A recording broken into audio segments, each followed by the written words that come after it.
I'm Chris Yee. I'm the owner of Zenith Search Partners down here south of Houston, Texas. I've been part of the MRINetwork for 5.5 years, right about.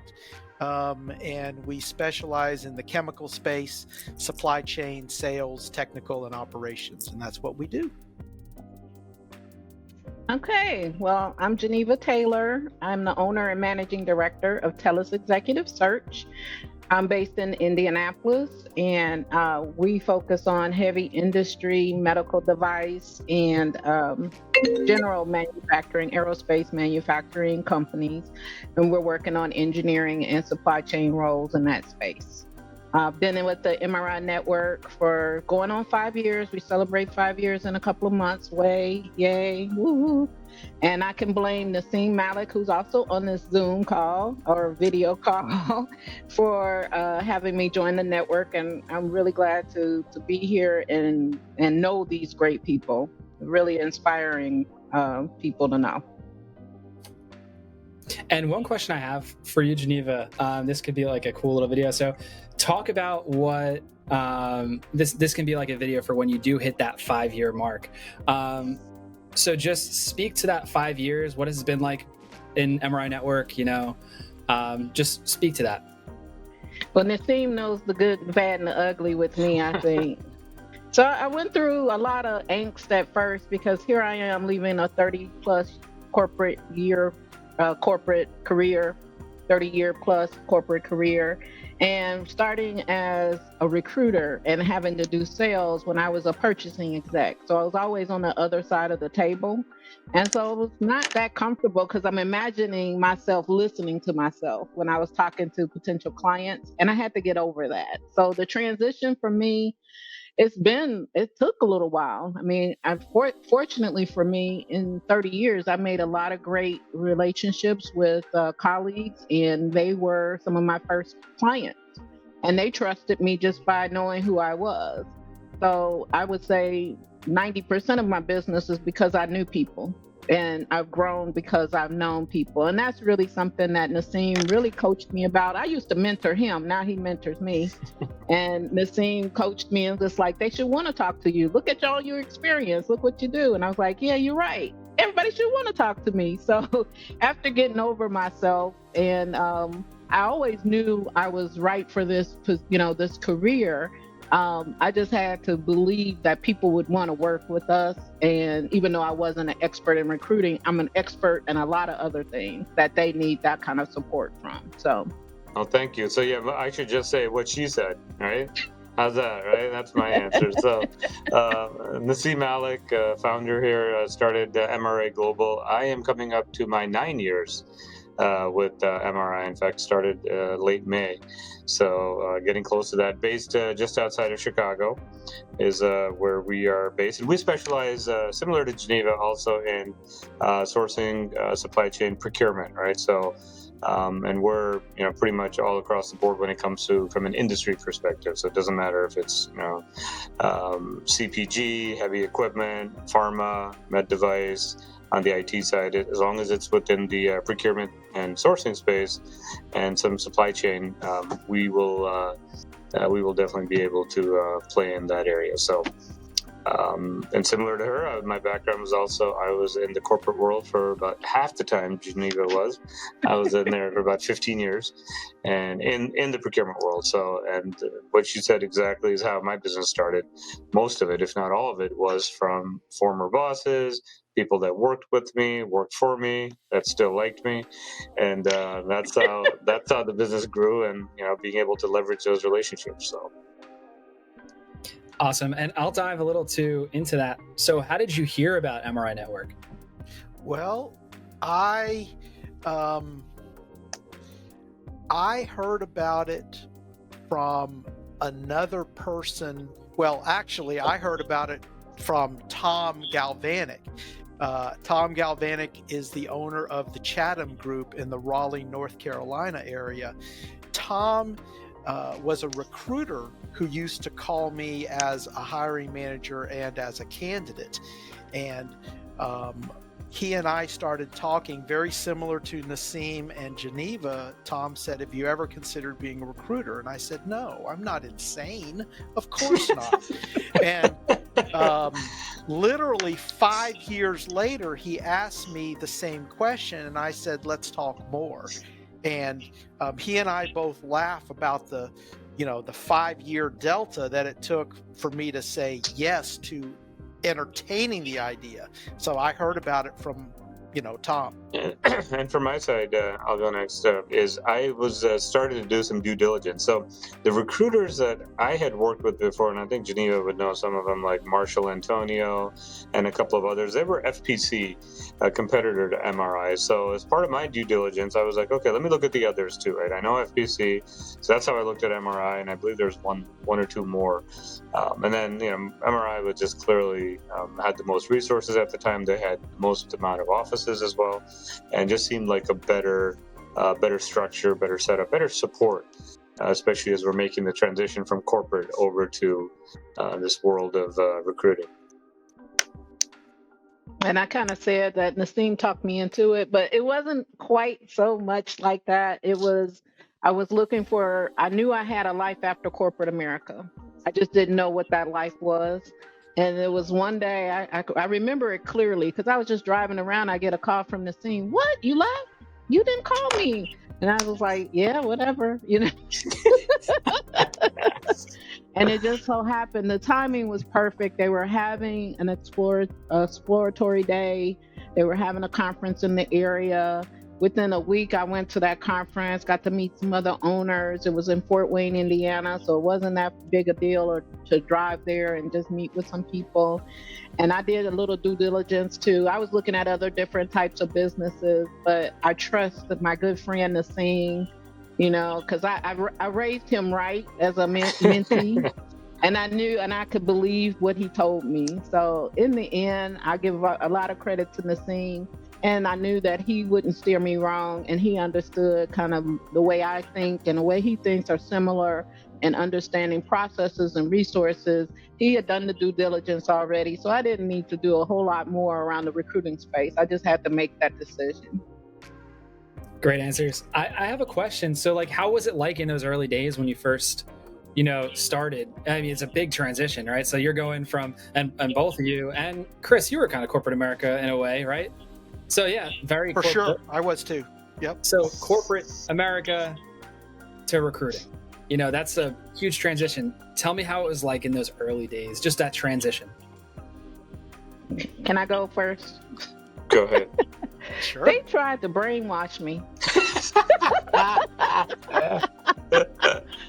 really felt like it was just so unnatural what they expected us to do, and they were really looking at it from a perspective like we've heard people think they can be recruiters before, and I know they have a lot. I would say the owners, the other owners that were your mentors, the other corporate people. They've seen people crash and burn. And I really had to convince them, no, I really do have good relationships with people. They will call me back. I don't have to worry about them ghosting me. And they were like, yeah, that's what everybody says. And eventually, I just had to go my own way. I took what they taught me and I made it mine. And with coaching also from Naseem, he's like, we don't have to make 100 calls a day. And, I know some people do, but that's not what you do when you have relationships for 30 years. I mean, I've talked to people like Naseem and I hadn't talked to each other in 20 years. And I can talk to people from 30 years ago and they'll remember Geneva. I'm like one of a kind. So they remember me. And actually, my business name is my maiden name. So if they don't remember me as Geneva Taylor, they certainly remember Tellis. And they would talk to me because I'm who I am and my background, and they know the impact that I've made on the companies that I've worked with and my suppliers. So, in purchasing, you meet all kinds of businesses because I was dealing in direct materials, and there were a bunch of suppliers that I still have good relationships with. So not only people I worked with internally to the companies I worked in, but also just broader than that. And people move around, and they're still in that kind of market and that industry space that I play in today. Awesome. That was great. Go ahead, Chris. Your turn. All right, no worries. Mine was the same way. The MRI way absolutely works, but there are other ways to be successful in this business. It's not to say the MR way doesn't work. That's false. But much like Geneva, I have a pretty decent network of folks in the chemical space. And the chemical space is incestuous and at the end of the day, fairly small, where even if you don't know someone that you're speaking with, you're always 1, 2, maximum of 3 degrees of separation. So you can easily draw bridges and parallels with folks that you don't know personally. So we leverage that a lot. But the first, year to 2 years, it was difficult because you put in a lot of hours. There's a lot of uncertainty. I'd never run my own business. I'd always been a corporate guy with, siloed and very specialized folk. It's like, well, I'm not an IT help desk guy. I don't, I've got people to do that. Well, when you own your own business and you've got 1 or 2, or in my case, 4 today people, you are the IT help desk. So that was all a change. So there was definitely an adjustment, the first couple years, nutty times. So Brian, when after I started, people would say, "So what's it like being in recruiting?" I'm like, the thing that came to mind was, you want to turn an atheist into a believer? Make him a recruiter, because they'll be praying every single day, right? Just the sheer. I should trademark that, right? I should put that down somewhere. I can use that before MRI steals it. But it's. The reality is what both Chris and Geneva described, right? The volatility of the business itself, lots of ups and downs. And my situation was the same, that they wouldn't believe me when I would say, no, I don't need to make 70 calls a day, 100 calls a day. They're like, oh, nobody knows that. Okay, you'll call your people on day 1. What are you going to do on day 2? Because nobody knows that many people. I'm like, yeah, we do. And, we were fortunate that for me, 90% of my business up front was inbound. Yeah, I made calls, I introduced, right, told the world what I'm doing. But after that, we got spoiled, because now it doesn't mean we weren't marketing and making calls. We were, but it was a kind of a different approach. So what, Geneva and Chris described, we took what they taught us. But then now MRI is catching up, because what we did 5 years ago for them, or 9 years ago for me, the world has changed faster than it ever has on the past 5 to 10 years. So for us to say that the same things will apply today or tomorrow or a year or 2 is foolish, right? Nothing stays static. So that's why it's good now at MRI is at least getting it, and going the social media route, going to say, all right, how do you expand your footprint in other areas beyond just a phone call? Because let's face it, all of us here, look at your cell phones, right? Who takes a call these days from somebody you don't know? Anyone? Right. Anyone? Mm-hmm. In fact, even the AI technology is getting so smart, you're probably getting it on your phone. Spam call. Right, on your Apple phone. I don't know if Android has it. It actually says it's a spam risk. So in a world like this, right, you've got to continue to improvise and innovate, and I think that's what's been key here to stay afloat from a business perspective. And it's only going to get crazier moving forward. So. You made me think of something else I'd like to add, is that being part of this network for me was tremendous in launching. I mean, and I used the partnerships that I built through other owners to fill a huge job order with a client. And that helped me actually get to know people that were also kind of in adjacent or similar industries, or had similar skill sets for the people that they were looking for their jobs. And now we're partners. And Naseem was obviously a natural partner. Ironically, we've never really worked and placed someone together, but we've worked together a lot. And some other partners really helped me kind of build that confidence. It was like working a project. We filled over 40 jobs in 18 months. Who could say that when they first start and launch a recruiting business? I can say it. I'm one of the few that probably can say it. And from there, it just went on from, knowing that and having that reputation, even in our network, that you can partner with me and be a fair partnership and it will work well for everybody involved. Absolutely. No, I echo that. And I tell people that, yeah, this isn't to placate MRI because, they're not even listening. So if I had to go back and do it again, yeah, I would go with MRI, right? Just to get the business launched, the support they give you, the back office, the training. And it's especially good as we were hiring people and built our teams, is that, even they knew that, okay, we're not just, a fly-by-night operation. We're part of a larger group. And for us, all of us coming from a corporate background, that kind of support was probably essential for us, right? That it gave us that opportunity to know, okay, we'll get a certain amount of support from there as well, and then we can focus on growing the business, right? We can focus on making those phone calls to our contacts and building those relationships as well too. So, yeah, I think it definitely was an accelerant for us to be able to be part of a group and enable our initial success too. So. Yeah, amen to that. We belong to a couple of owners groups today in Geneva. Firsthand of that. You and I belong to an owner-to-owner group of folks that are between 3 and 7 years in that are, growing and having growing pains and, dealing with our own sets of drama. But I belong to a group of 3 owners that specifically work in the paints and coating space. And between those 3 owners, we've got on any given day 7 recruiters who are working in a very narrow, niche subset of a very narrow industry. For example, formulators for paint companies. Very narrow, but we have a high degree of expertise and are very networked between the 3 offices, and we share a lot, so yep. Force multiplier, right? Is what I say. And Naseem, that's what you were saying too. Being a part of the network has been a force multiplier for us and continues to be. Does the MRINetwork name hold weight? Most of our clients. Yeah, go ahead, Chris.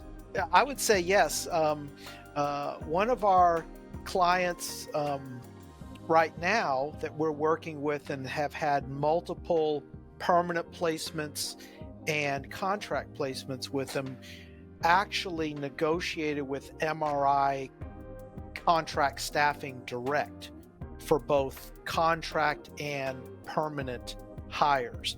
So it's a worldwide company, the client, who's dealing with a worldwide staffing solutions partner. And we've made placements in multiple locations, US and Mexico, thus far. And Zenith Search Partners did not negotiate that contract, but we are reaping the benefits of that contract that was negotiated by Tim Ogier and the folks at MRI Interim Staffing Solutions. And our client looks at me as Zenith Search Partners, but all the invoices, I don't even generate the invoices. All the invoices are generated by corporate under MRI CS. So my short answer is yes, and there's a real example with that client that we're working with today. Yeah, I'd say about a third of my clients would have heard of MRI, mainly because they may have worked with another office here and there. But even if they haven't, as part of when we introduce ourselves, if we say we're part of a bigger group, right, 300 offices worldwide, one of the largest staffing firms here in the U.S., so that actually helps from that perspective, even if they don't know who MRI is. So yeah, we definitely leverage that, especially with new clients. And I just used my example of how I was able to fill 40 jobs in 18 months. So perfect. I have the, hands-on experience of being part of the network and being able to partner with other offices. So we leave no job order unfilled. What is it? No order left behind or something like that. Yeah, exactly. No stone. In the military, you leave and you no leave no behind. Soldier behind, right? You leave no Marine behind on the battlefield. Yep. Yeah. starting it off, what are the questions that most candidates ask, and then how do you answer them? Well, that's just pretty broad what they ask in terms. Well, it's changed now, right? I could start real quick. So as we tell our clients, one of the top 3 questions now, and I'm sure you guys are hearing it as well too, is this remote? Right? If not, is it hybrid? Right? And if the answer isn't what they want to hear, it's a very short conversation. Click. Right? So that's an important one. But a lot of them want to know, not just beyond the company, who they're working for. I've seen over the past several years that become one of the more important questions. They all want to know, right, who their boss is, what is his or her track record, where do they come from, is it somebody I can learn from, will they promote and develop my career, what have they done in their career? So the smarter, more astute candidates will definitely want to ask that. And the dumb and greedy ones will just want to know what's in it for them and how much they get paid. So that's kind of like the broad spectrum. Yeah, I definitely, I agree. I'm not getting as much of the folks wanting remote. They want where they will see themselves staying in. They want relocation, but they want it to be where they might feel like I could live there. So and it's interesting because it's shifted. So before the pandemic, I would get everyone wanted to go to the South. And now it's just like, I want to be near my family. And I actually wrote an article about that on LinkedIn around, people, the changes in the pandemic have made people really think about where they want to locate and work, and whether or not companies can stay in a centralized headquarters location, or if they really need to consider that people can work wherever it makes sense. So if you have an engineer that's going to be going to a lot of suppliers and they want to live in a certain region, give them the suppliers in that region to go to. You save on travel costs, and you also kind of keep that person happy and engaged, and they'll be happy to come home, if you want to say, to the corporate office when needed, but they get to kind of be in their zone in the country. And I really felt like that was a trend that was going to happen and continue. And right now I see a little bit of that with my clients, but I see some of them still wanting to have people on site, but they haven't quite figured out what that's going to look like yet. They don't know if they can crowd people into a building anymore. And so they're kind of shifting their thinking to more of a hybrid approach. So they asked me that, and like Naseem said, you get the folks that just don't even want to know or talk to you unless they know a salary, as if their life had a price tag on it. I don't get that anymore. I don't get why people want to put their life on a price tag in a job. To me, it is all about, again, like, who you're going to work for. I try to give them an idea of whether or not I have placed people at that company before, how that company is to work with, work for. And, for me, especially on the purchasing side of things, how they treat me as a supplier, I can, honestly say I worked with this company and they treat their suppliers well.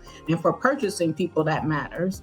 If you don't treat your suppliers well, you make your purchasing people treat their suppliers bad too, that's not a happy place for a purchasing person to be in. So that's kind of what I feel like. I hear, but mostly everybody is at least open to having a conversation these days, and that's all we start with. It's just a conversation. Yeah, I don't know what's going on with these two guys and their videos, but. Probably a phone call if I had to guess. But that is a great question. So that's like one thing that. Well, I can answer that. But I can answer that a little bit as well, because I'm a little different than Naseem. I work a lot in the sales and business development space. And Naseem, I can't speak to the relative intelligence of my candidates or clients, but I'll tell you, and Ms. Geneva, I love you, but man, you talk about price tag. Oh my goodness, they are money driven, they're incentive driven, they're sales bonus guys. driven, they're commission driven. Oh my word. Now we That's also their deal life. with Yeah. oh yeah, so that's kind of a different flavor of person. But we also deal with real technical, like formulation chemist, real R&D type left-brained people as well. And the one thing that's consistent, to Naseem's point about, hey, tell me about my boss, tell me about her career path or his career path, and what can I expect at this company. Company culture plays a big role. How do the companies treat chemists? How do the companies treat remote sales guys? You know, what's the career path for somebody who lives 3 time zones away from corporate office, you know, and works out of her home? Those types of questions are becoming, they've always been asked, but I think they're being asked earlier and asked more in earnest today. Yeah, I agree. I mean, just speaking, one of my friends took a job, you know, he's from Jersey, right? He was working for a company called Celonis. It's kind of like a software company. He then moved down to Austin, Texas, although the company is still based in New York City.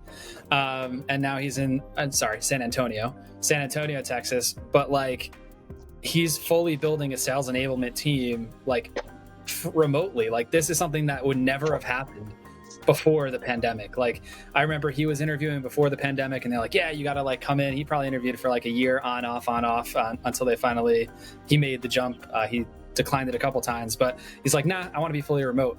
And it's just crazy how the world has changed, and how has that impacted recruiting on a very high level?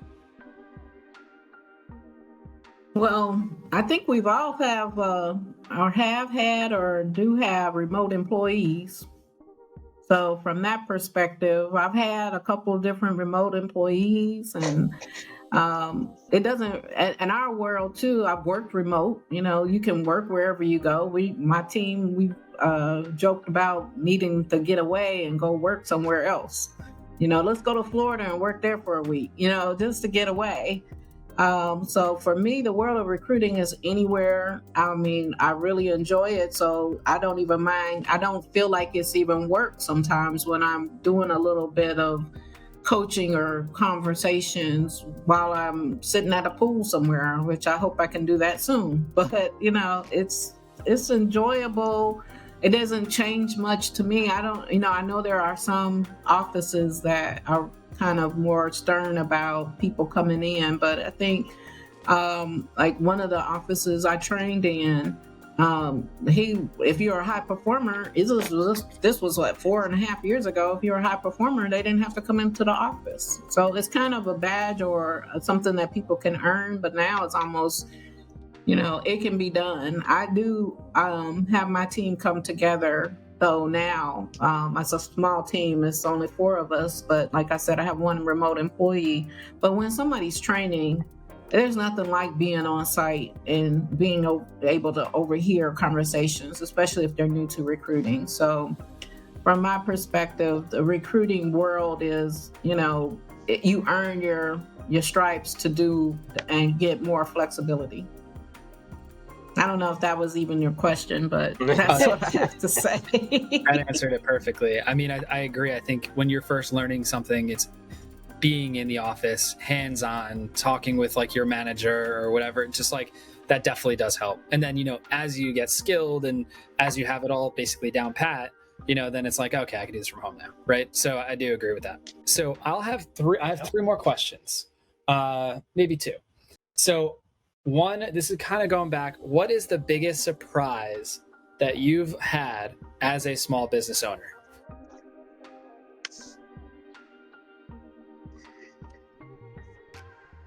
Biggest surprise? I could start off, and it's especially ironic since we got into this business because of our relationships, because of our contacts, because of us thinking, yeah, right, we've sourced goods and services, and now we're going to source human capital. No big deal. I would say that one of the biggest challenges from my side was the ability to find good people for yourself. right? Because we don't spend as much time as we do for our client on our own to build our own businesses. And small businesses are, it's much more competitive market as well, and you've got a varying amount of skill set out there. And it takes a particular kind that can come in and be successful in this world. So, I mean, I've had one person, Nick's been with me since the beginning, right? 2 months after I started. He's great. I wouldn't have been able to do any of this without him.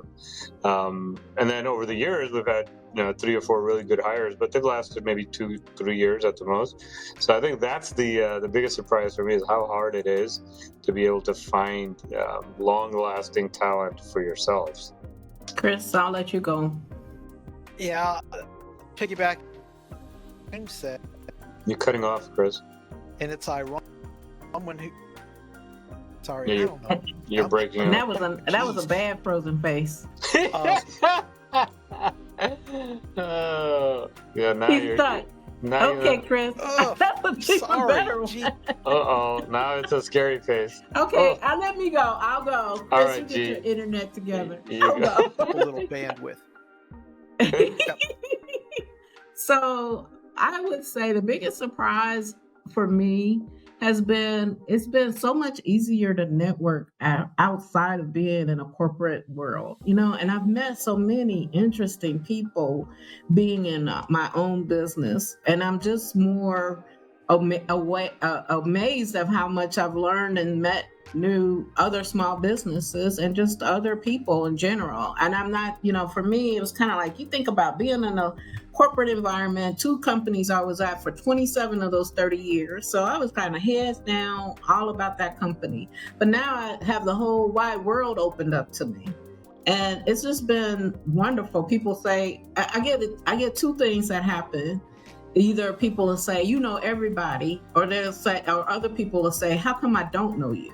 And I'm like, I don't know what your problem is, but now you know me, So, it's just been so freeing to be out there in the rest of the world. And I wish I had figured out how to do that while I was in a corporate environment. I would have probably had a much better launch into my new business.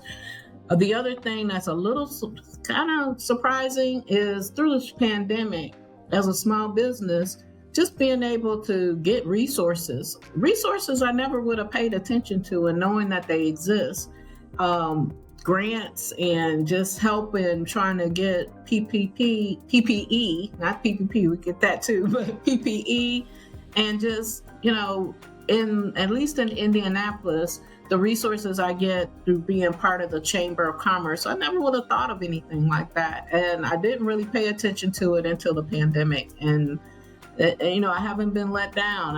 That has really helped sustain us and helped us bridge some gaps and help us grow. So that I guess is a big surprise, and I'm happy that I'm part of the world realizing small businesses is what makes this country thrive. Okay, Chris, you're not frozen anymore. Now let's try it again. For piggybacking off of what Naseem said, for people who claim to be really good recruiters, we have a hard time recruiting for ourselves internally, because it takes a special breed of person to do this job and love this job, right? And for every one person who is successful, there's probably 5, 6, 10 that aren't. And that's been eye-opening. That's the biggest surprise. I'm really not that surprised at the work. I knew it would be a ton of work, but it certainly didn't disappoint. And Naseem, to your point, if you're not a believer, if you're a godless person, it will drive you to your knees, because you're something or variety of some things, I guarantee it, so or some deity, that's for sure. But all in all, Geneva, to piggyback off of what you said, I wouldn't have it any other way. This is it's been such a blessing and such a growing experience for me. I love it. Awesome. So I guess Oh, I think you're on. Yeah, mute. sorry. So I was just going to real quick. The empathy you get on the other side now that you're a small business owner, right? As we're dealing with bigger companies, sometimes Fortune 500s, and we realize, to Geneva's point on, hey, how important small businesses are to this country. Now, some of the good progressive companies get it, right? They'll have better payment terms for smaller companies versus bigger companies, or they'll be, they can work with you on that. But yeah, there's people on the other side now that we used to be a part of. They don't get what it's like to deal with the challenges that we have. So, but yeah, to your point, Chris, we wouldn't want it any other way. Oh, so well said, Naseem, about, now the shoe's on the other foot. And when we talk to, big co guys, because we three were big company folk. And it's like, was I that myopic? Was I that much of a jerk and didn't understand? I guess I was, I won't admit that I was. I think I had a little bit more empathy. But again, the corporate monster made you do things. Exactly. It wasn't really the person that you're dealing with. It's their hierarchy that, a corporate mantra, this is right? important. Mm-hmm. Yep, a corporate mantra that impacted small businesses in untold ways, Mm-hmm. and the person that made the corporate mantra doesn't know or care and want to know. And I think we three have a newfound sense and empathy of that other side. Right. Absolutely. Mm-hmm. I'm glad I'm working with people that I can trust and admire, and that even though we're in somewhat similar industries sometimes and maybe working on similar jobs, we really care and try to help each other. And I don't feel like that. The one thing that I don't miss about corporate America is the infighting that I would have across my peers. And we're all in this together. We're all trying to get profit so we could get a bonus. And we'll be more fighting internally than it was ever fighting externally with our suppliers. And that is the biggest takeaway for me, is being part of this network. I'm not alone, and everybody's kind of rooting each other on. And we all, we might be a little competitive sometimes, but I feel like if each of us wins, we all win. If we win individually, we all win. And we really do try to help each other out. And so that I'll leave with that from my perspective. And I think just knowing people and meeting people with like minds and knowing that, we could all be successful and learn from each other is one of the best reasons I joined this network. Unexpected reason that I didn't know I would get out of it. And this is why this is my last career. I'm putting that on tape. I'm not doing anything else. I'm going to do this until I'm not going to even retire. I'm going to do this for fun. So even after I'm tired, I'll just do less of it, but I'm going to keep on doing this job. Amen. And it's the same thing, we all are part of the network, and, in this small group of the coding space, we actually, quote, compete against each other, but we never look at it. Whenever me and another office, we have the same client and we're going and trying to fill the same job, we're still very friendly, very cordial, and we just agree not to talk about that particular episode. But we're very friendly. It's been amazing how collaborative we are, and it's not just the three of us, this rainbow coalition. It's across the whole network. It's nice. Yeah. No, that's a very important point for both of them, right? The ability to have these trusted people, admire people that you want to spend time with, people you learn from, right? Coming from our collective backgrounds, Brian, I think Chris just said an important word here, collaboration, right?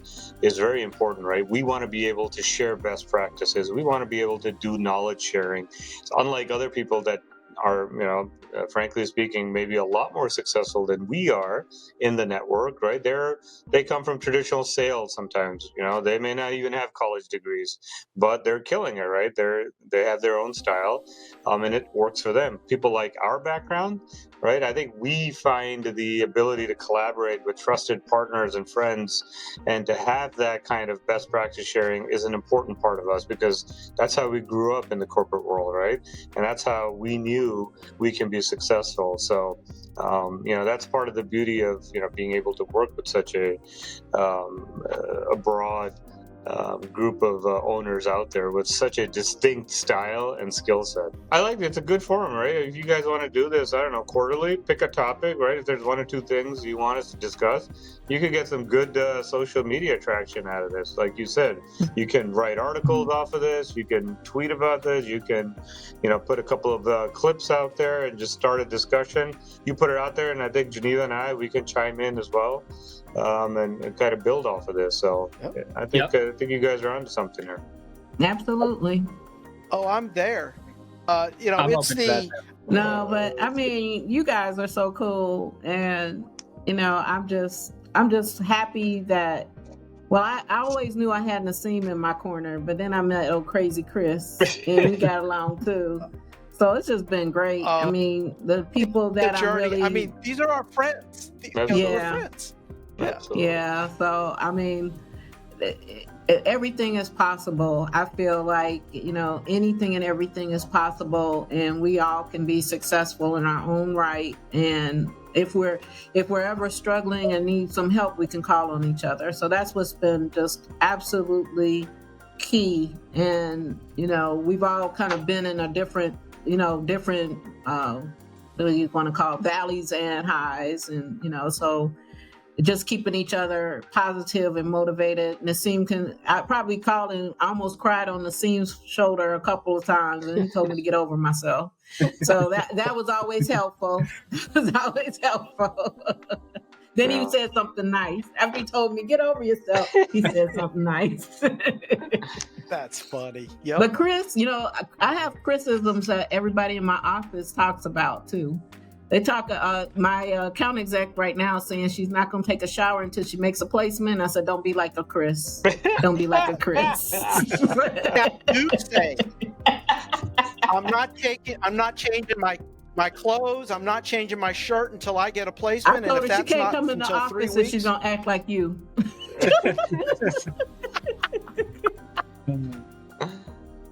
It's been great. It's been great to see you guys.